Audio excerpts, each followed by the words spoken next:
movie to get made? How did this film come together? It came together through a lot of threats of lawsuits. Seriously, because Forest Lawn is very sensitive, and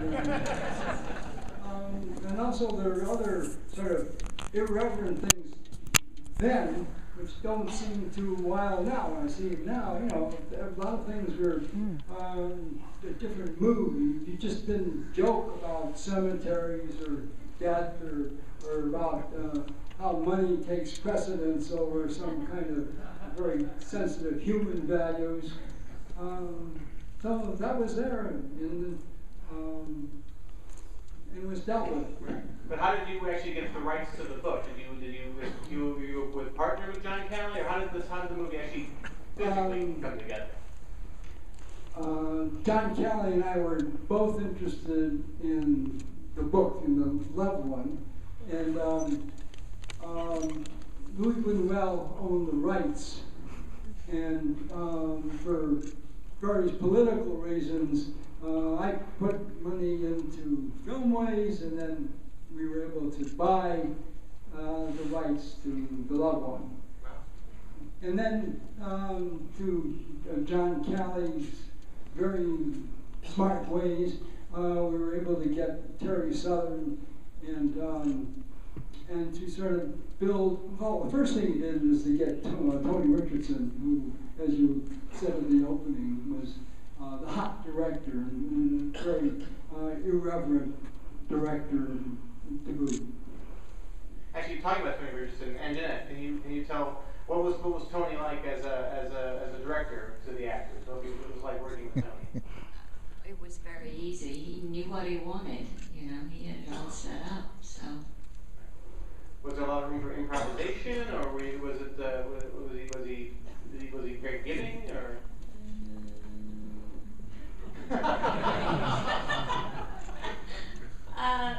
No, not really.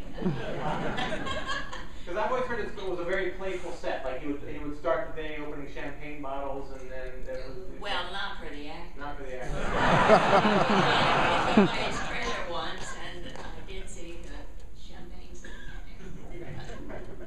but not for the actors. No, it was very professional, very,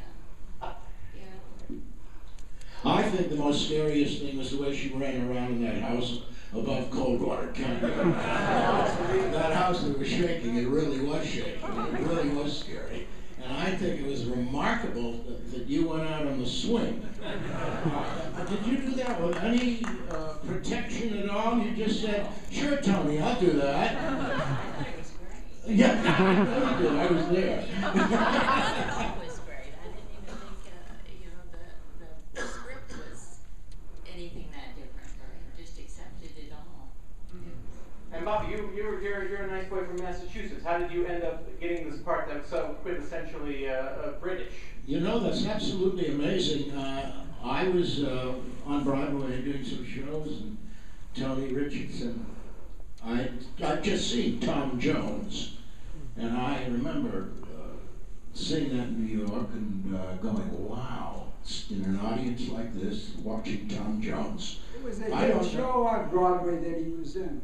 Yeah, and I watched Tom Jones, and my mouth was agape. I said, wow, this is some director, and we'd never seen anything like that.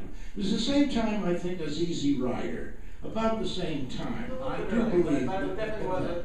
And all of a sudden, about, I don't know how long after that, I got a call from someone who said, Tony Richardson's coming over to America, and he saw you in a play, and he wants you to be to play Dennis Farlow in The Loved One.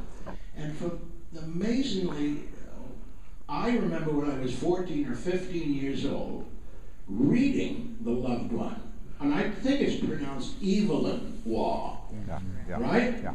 Yes. Okay. Anyways, I remember reading that book and going, wow, what a book this is. And that's about the last book I ever read. But I do remember that. And then when Tony Richardson called through this person and that person and said, would you like to be in this movie? And I said, how am I going to do an English accent or anything? I mean, and he read with me and he said, I think you can do it fine, you know, it'll be okay. I really want you to do it. You got to grow your hair long. Now you got to remember what year this was. I said, grow my hair long? Yeah. And I showed up as long as it is in the movie. I thought that was long at that time. And he said, yeah, that's it. That's the Beatles. The Beatle haircut. And what happened after the movie was finished, they put it together, all of that. And my accent some days would be Boston. Hey, where you going? Oh, it's Fremont Street. Another day it would be very English. Another day it would be French. It would change from shot to shot. And I didn't realize it, and they didn't realize it until they put it together. And they sent me to London for 3 weeks. And Corin Redgrave, one of the Redgraves, who passed away recently, at the Claridge's Hotel, every day went over each line with me. Each line. And then I went to Twickenham, I think it was Twickenham Studio, where the Beatles were shooting. And I went in, hi Beatles. I didn't know they were. They were Beatles. And I remember going there, and I remember going and looping. Looping, that means saying every line as it went across the screen from the movie. And I'm wondering, honestly, did any of you notice that every word I said was not said while it was shot? It was said later on when I did it in London. Isn't that amazing? Yeah, the picture, you know, a black thing on the cross in those days. And you just had to say the line, I guess, when it went across. And they put it together, and I've always been amazed, and it's always been sort of a little funny thing. I've always told people, isn't it strange that every word was looped in that movie? Not at the time it was done. So it was amazing. And you had the same experience, right? I mean, you had to go to London, or did you did it here? They're very cheap, yeah.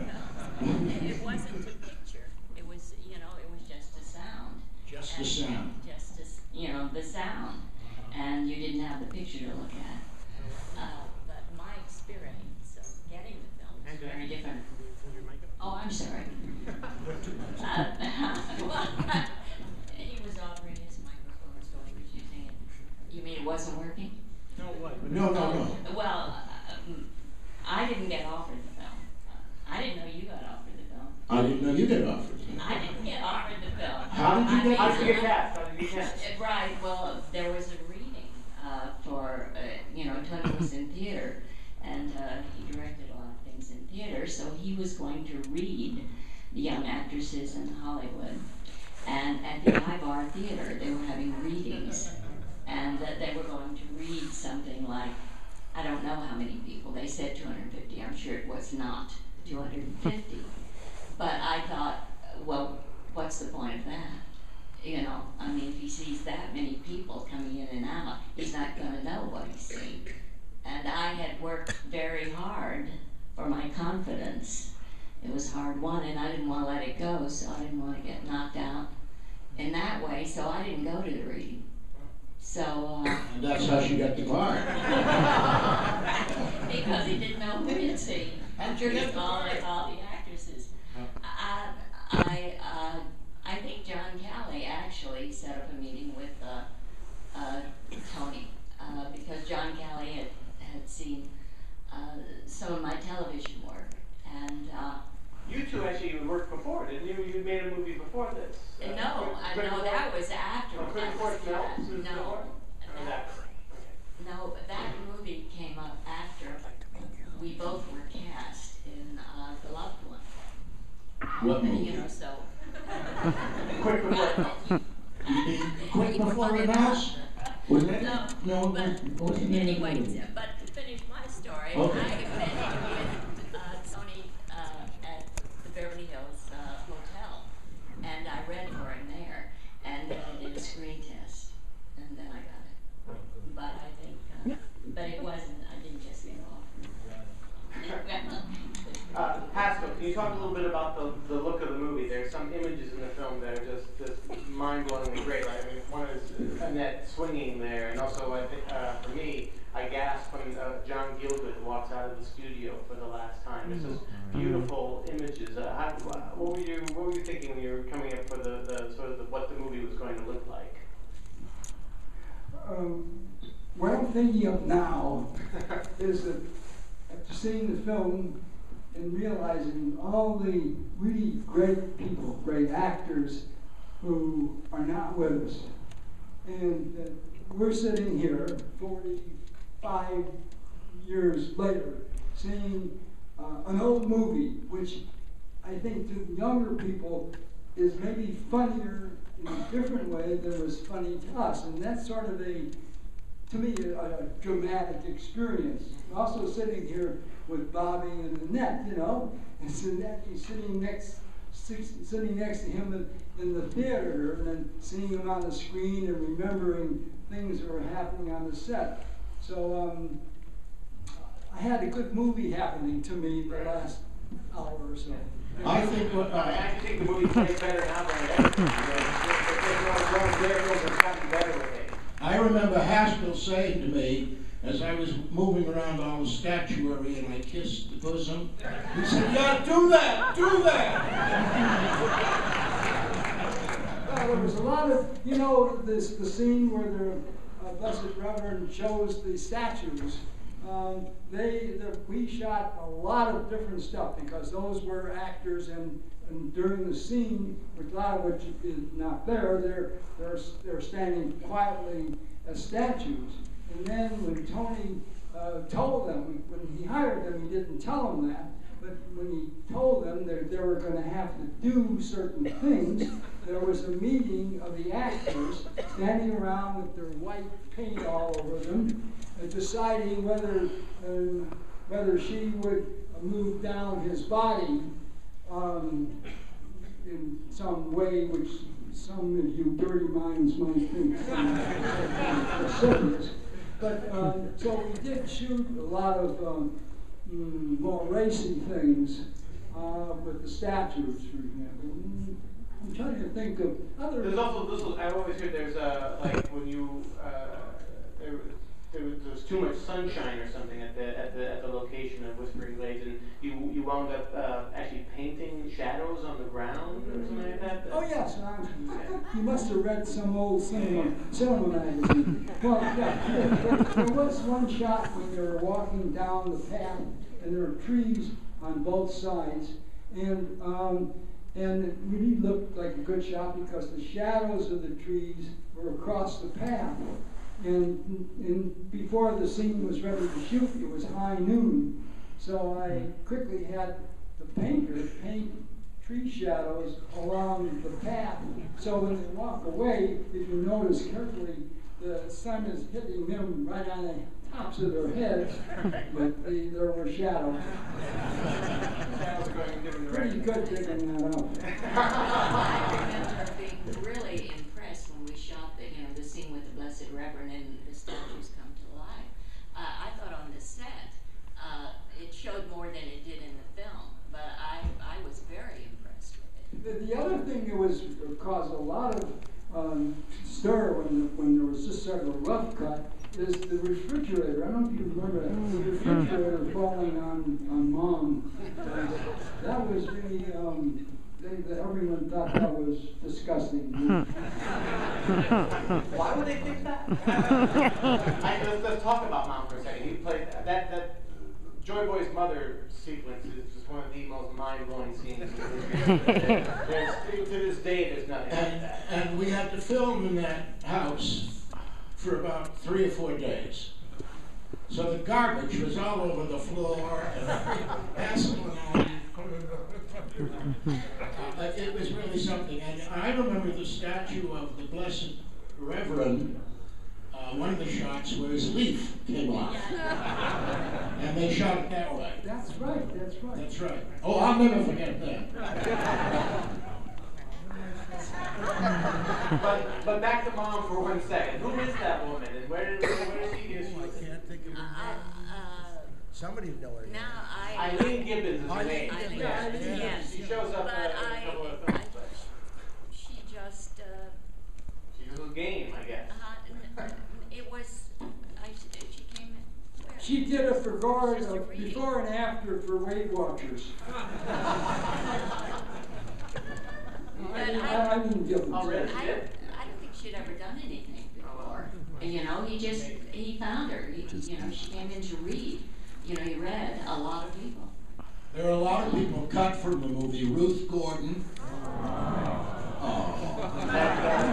Jane Mansfield too, right? No, Barbara Nichols, who you only saw for a second in the end, as the astronaut's wife. What are the scenes with Barbara Nichols and myself and Jonathan at a club on Ventura Boulevard, one of those strip clubs around Cahuenga, or what is it?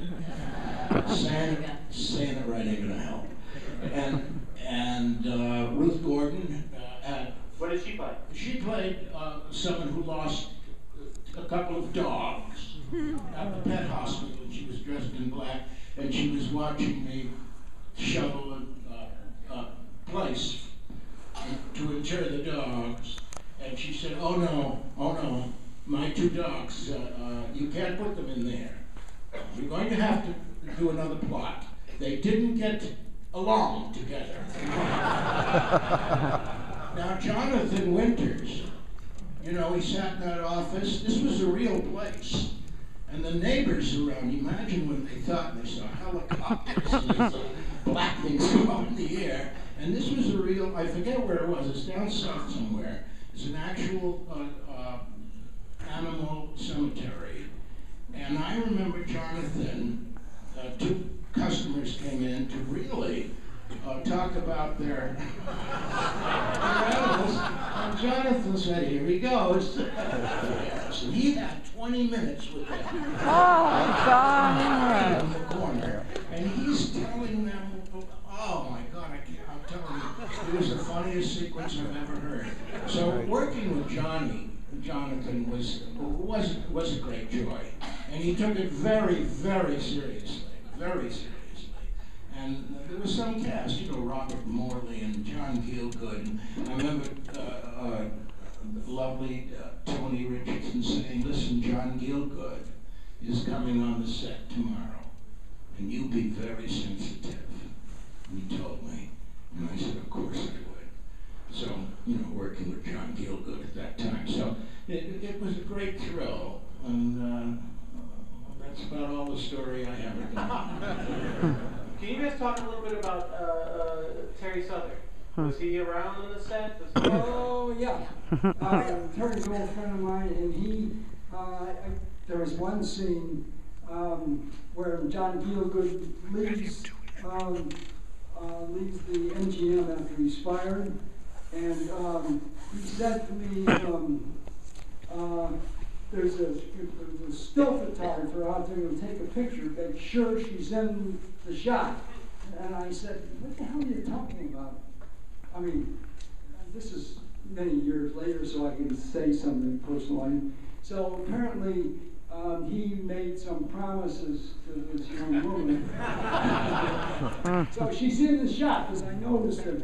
I did see Jonathan Winters a few months ago, because we live up in Santa Barbara from time to time, as he does. And he's really still a big, free, funny thinker. And when I was talking to him, he said, there's got to be some way to get those stiffs off my truck.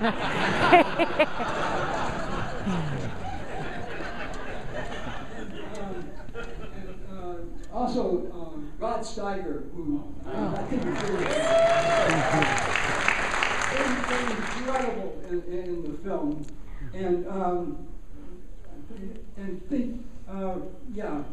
Rod Steiger, he always says, "Mama's big tub." That was one of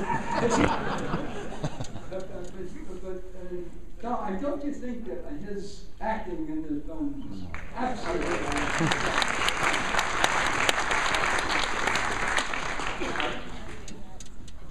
wasn't there like 8 hours of film? Yeah, Oh, the yeah. original They were runtime was finished. quite long, It was wasn't it? a huge amount of film. yeah. You know, because he was so excited, Tony was, that Yeah. he was able to do this. And Terry Southern was there. And So was Terry, were they writing quite a bit on the set? Were you getting new pages? No, he didn't write. Actually, Elaine May and I went out and pretended we were a bereaved couple.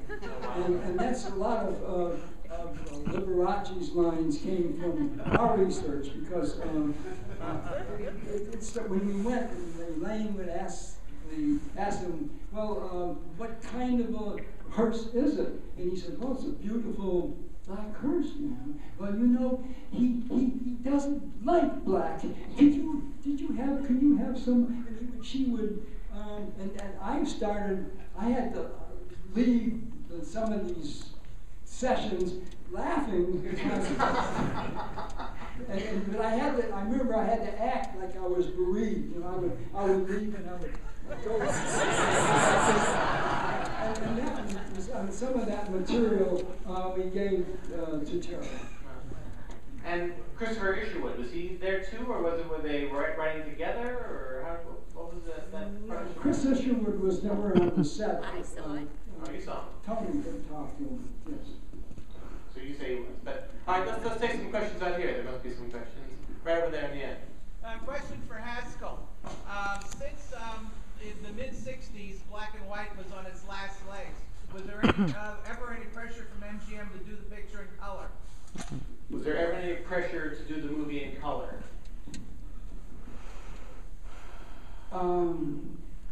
No. I remember one serious pressure from MGM, believe it or not, was about Lionel Stander.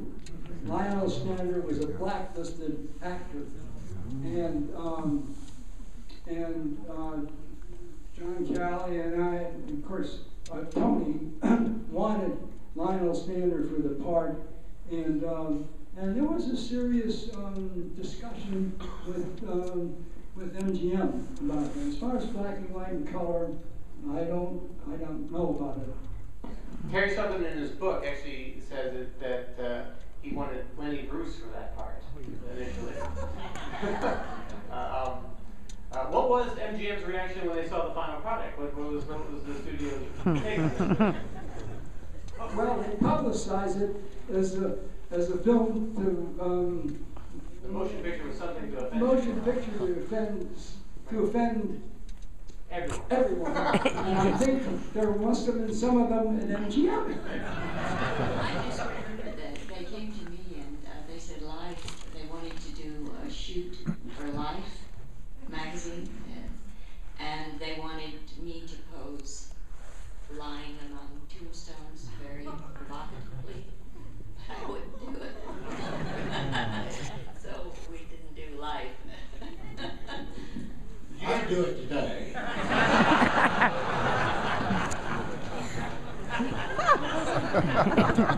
Did you ever get a reaction from the writer of the book, from Waugh? Did you ever know? Evelyn Waugh? Yeah. No, I didn't know that he was alive. He was one of the film got made, yes. He's still alive. No, not now. But I'm saying when the film was made. No, but Miss Mitford. Oh yeah, came out and said she had written. The American Way of Death, I think was the name Yeah, of it. right there it is. Right. Jessica Mitford. It was an expose of the funeral business in America. But, and how about over there? Whose idea was it to get Liberace? Whose idea was it to get Liberace? Because he was brilliant. All of them. Oh, it's a great idea. Wow, it was the director. He cast the whole thing. I mean, it must have been. Liberace coming out of the casket at the origin. It's one of those bits that you always kind of forget, and it comes and it's like, oh my god. Milton Berle, I think, was my idea. Fabulous. Well, that was a good idea. What was great great about watching the movie tonight with this crowd was that every single person got a round of applause as they entered it. Yeah. Dan Andrews, I think, got a round of Yeah. applause. I can't think of the name right now of the composer, the little kid in the... Paul Williams. Paul Williams was on the set, and this was before he was Paul Williams. This is his first film. You know what I mean? I mean, this was before he was Paul Williams, before he did the things with Barbra Streisand and wrote all this beautiful music, and he was just a young, well, he was about 20, and he looked 14. And I used to go up to him, kid, and say, Paul, gee, how old are you? And he says, I'm 18, 19, 20, but you look about 12 or 13. I know. You can imagine all the 13-year-old girls I get. I mean, I'm going to tell you, we had a lot of fun in the kidding. It wasn't serious, but to think he went on to do what he did, and has done in his life. He's a remarkable man. And we knew him, you know, he was this big with a rocket machine back there. Right there. What was the location of that house that John Gielgud was living in? Where is that house? What is the name of that place? It's not the one near Santa Monica. It's in back of the Beverly Hills Hotel. Oh, it is that one. It's a big place. I can't think of the name of it. Anybody know? The witch's house. Harry Oliver? It doesn't look like it. Harry Oliver, Greystone Mansion? I think. That's not Greystone. No, not that. Not the Not that. dome. I think they want to know where John Gielgud's house was. Yeah. That was on the ground. Oh, that was on the ground, so you said. That was on the ground. Really? That's what I said. No. There used to be a house in Beverly Hills. Someone in the front row says that they think it was on Poinsettia. I think it's still there. No. Oh, On location scouts in the audience. That's not the witch's house. It was so hard to remember 12 years ago. Back, right there. How was the movie received by the critics and the public at the time? How was the movie received by the critics and the public at the time? There was a big backlash. Yeah, there was a big backlash. Yeah. It was not. They were outraged. But I didn't. No, the film actually did not do well on its first release, and it didn't, was not critically acclaimed. There are people obviously who loved it, but it was not a success. You know, also in that day and age, in that year, a lot of films that came from London or Europe or made by English directors, black and white films, they weren't that popular. I mean, they became later on, over the years, to be not necessarily moneymakers, but great movies that cinema people like you love, and that I love. And we saw at the Thalia Theater in New York, and small theaters. So a lot of films were like that, and the loved one, coming from, even though it came from MGM, was still looked at as that film from London with Tony Richardson.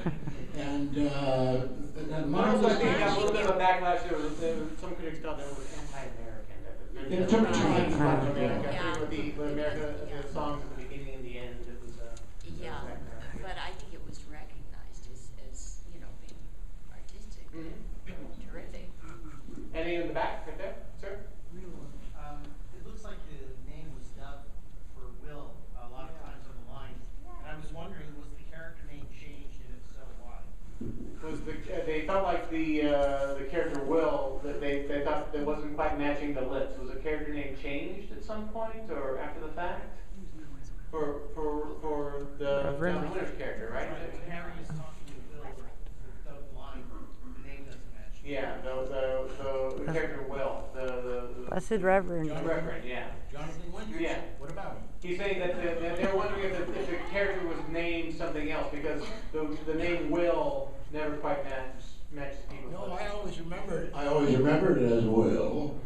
I don't remember anything different, but if it didn't match, there's a lot of looping that had to be done in that movie because of noise and street noise and helicopters and a lot of stuff. And in that day and age, you know. Right there? Hey, Bobby, you think that, you know, what was your occupation coming into this country, Bobby? AID. You still up to it? Artificial insemination donor. Am I up to it? I think about it.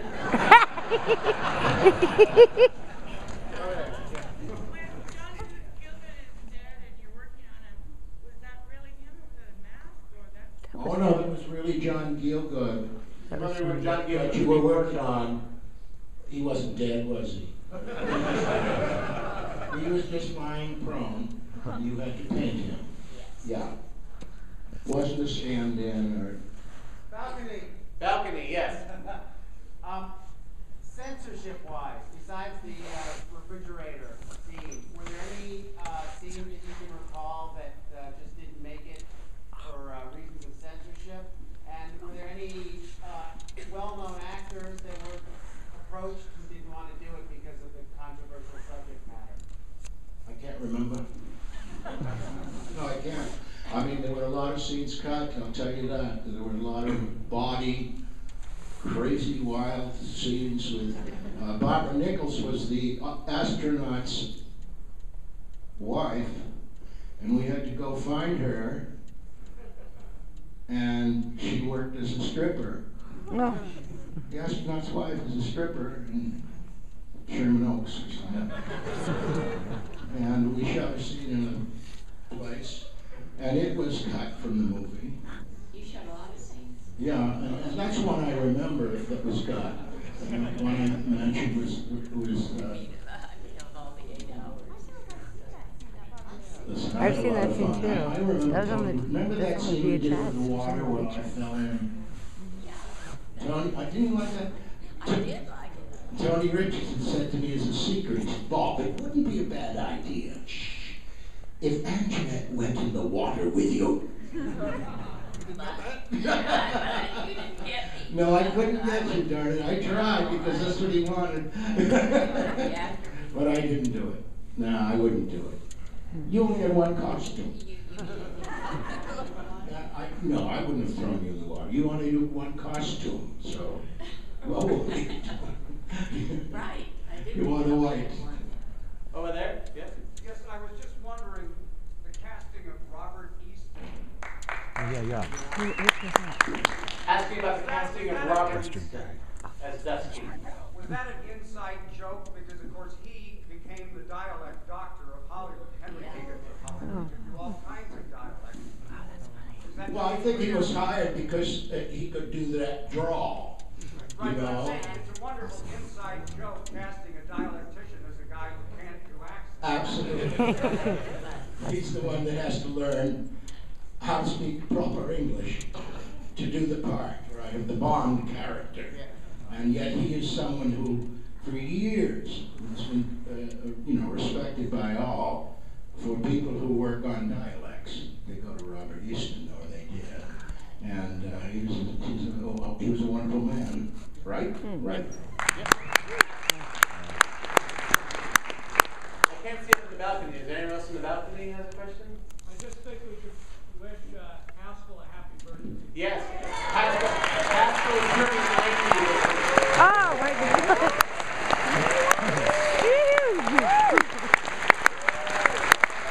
Wow.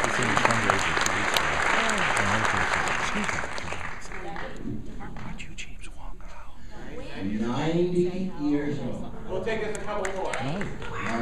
Tomorrow is, the family's coming over to the house. We'll be there. We're all invited. Just a few more, yes. Anjanette, you mentioned that they had discovered you from some TV work with them. I was wondering what TV work you had done prior to the movie. I did like, What kind of TV work did she do before the movie? I did episodic TV. Where you? Oh, I'm sorry. Yes, episodic TV. And actually, I had worked with Roddy McDowell on a show that I know that John had seen, and I'm trying to think of the name of it. Dr. Kildare, Ben Casey. I did like 6. you know, in those days they had great leads on these shows, and you know, the guest star had the lead. So that's how I got started. Is that I read for parts and I got parts, and I did like 6 leads on, you know, the TV shows back to back, and then I read for the film and got that. But actually, in those days, that was right at the end of the studio system. You know, they still were putting people under contract, and they didn't want to use you if you weren't under contract. And it was hard for me to get in that TV show that I did with Roddy McDowell, because Universal had offered me a contract and I turned it down. So I didn't want to go under contract at that time. I think of MGM, Universal, Paramount, and 20th. They were still putting people under contract, and I was offered contracts, but I didn't want to. I didn't want to start out that way, so I started in TV. In the back, right there. This is a great movie, but I just got to say, Robert, I'm hoping at some point you'll come back and we see a big screen. How does this do this? It's always been great to see on the big screen. They never play it, and I've been waiting for years. Hopefully they'll. Yeah, play it here. He basically says that he really hopes we come back and we'll show how to succeed in business. Yeah.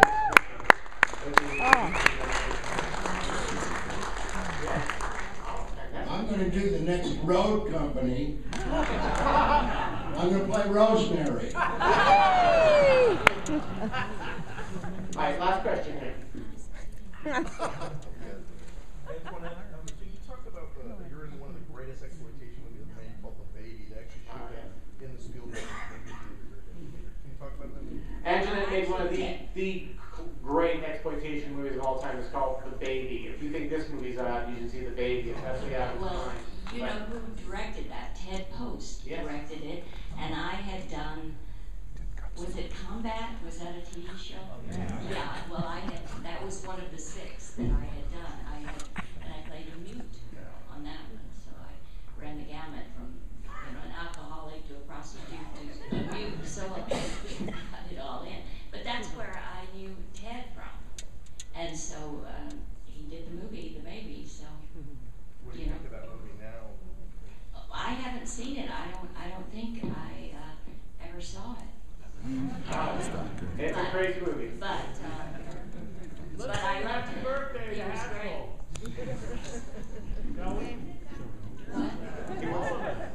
They want to sing happy birthday to Haskell.